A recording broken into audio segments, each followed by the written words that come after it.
Ah oui, papa, maman, cher honorable, chère excellence, votre satisfaction est notre devoir.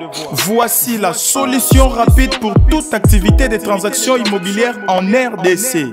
Pour la vente, l'achat, la gestion, l'estimation et la mise en location de vos biens meubles et immeubles, contactez l'agence congolaise. Oji mamacita, tu demandes de qui de moi de nous pour t'acheter des cimasa. Vas-y mamacita, Oji mamacita, en plan ensemble je t'ai dit je t'aime à travers le milinga. Oji mamacita, tu demandes de qui de moi de nous pour t'acheter des cimasa. Oji mamacita, en plan ensemble je t'ai dit je t'aime à travers le milinga. Quand je pense à toi je suis pas allé, je suis péché encore.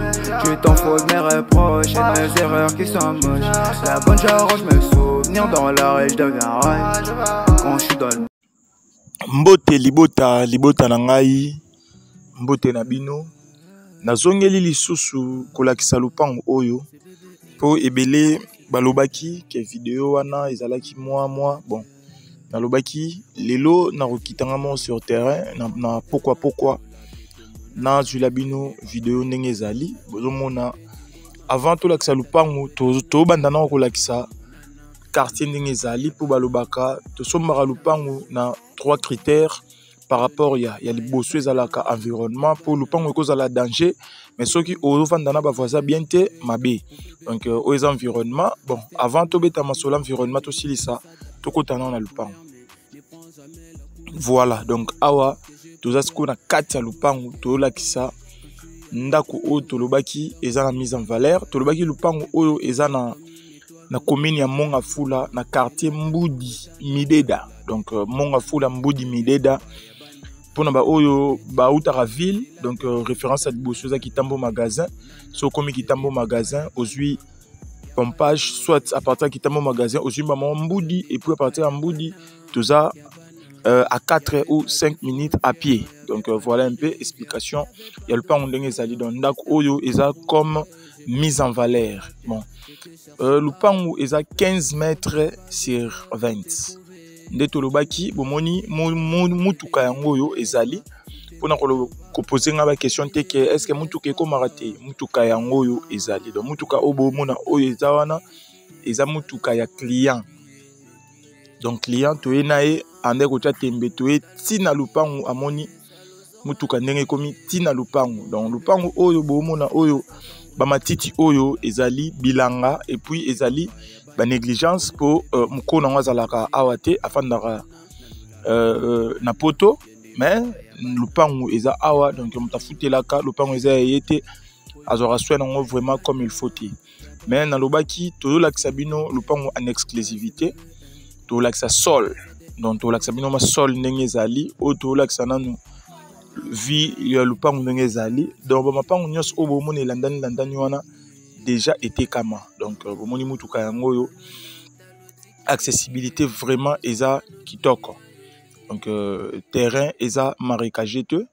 bomoni na ba na lakisa sol o eza ba matembele balona ba matembele balona donc lupango ya te ko lupango moko boye maimona non o lupango moko ba maite bomoni donc sol yango sol eza sec eza ma sec à part kaka moi sol cause à la mouillé pour ndenge ba négligence ezalaki boye oyebi pe ke to uti na moi ba mbula donc ndenge ezala toujours même mabele bomoni eza sec donc lupango oyo na lobaki eza 15 mètres sur 20 to tiango na prix à $19,000 à discuter ba oyo bayaki ba monaki mais ba mbongo bazaki nango ezalaki mwa mukie par rapport ya mbongo oyo mukolo terrain oyo aoluka donc place mutuka ne telemi des places sorties ezali donc sorti na biso yango wana place mutuka wana telemi na gauche wana et puis bomoni quartier de tongami bomona batol à verre batol partout batonga bomoni to zoomer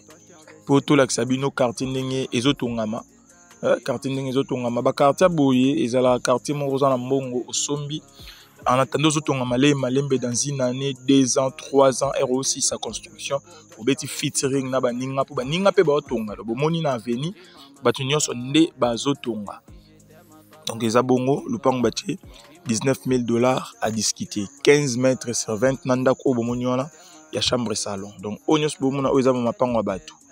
Onyos bomona o avenue eza awa entre poteau na mur oyo porteur à rouge. Avenue eza wana. Donc awa tozo bima na obaki toyaki moi pourquoi moi butu. Dans l'île côté déjà bomoni image ebima moi sombre moi flou. Ndenge zala wana to wuti ta lupango to bima.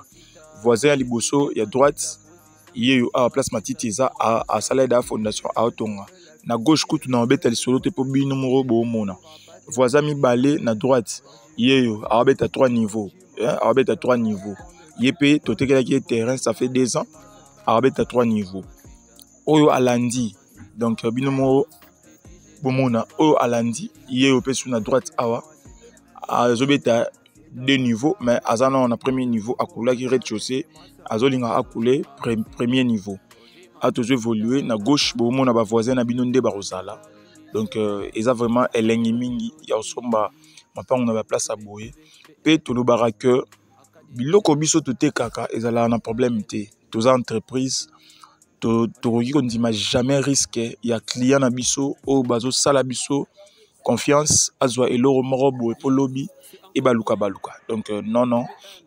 Les documents sont clairs, sans problème. Nous prenons 15 mètres sur 20. Et puis, na mise en valeur, il y a chambre salon. Donc, moni avenue neza, avenue continue pour obimana avenue munene eza liboso, place ba minda nezo pela. Donc moi liboso wana o mata awa o liboso la biso to mona awa place ndako ba tolo wana ezali. Angara batol on ezali pardon eza terrassé donc terrassé eza conduite d'eau pour et maman iti na esikezo kende donc bomoni avenir commencer ya courant ezali bomoni courant makasi mai ezali 19 000 $ à 10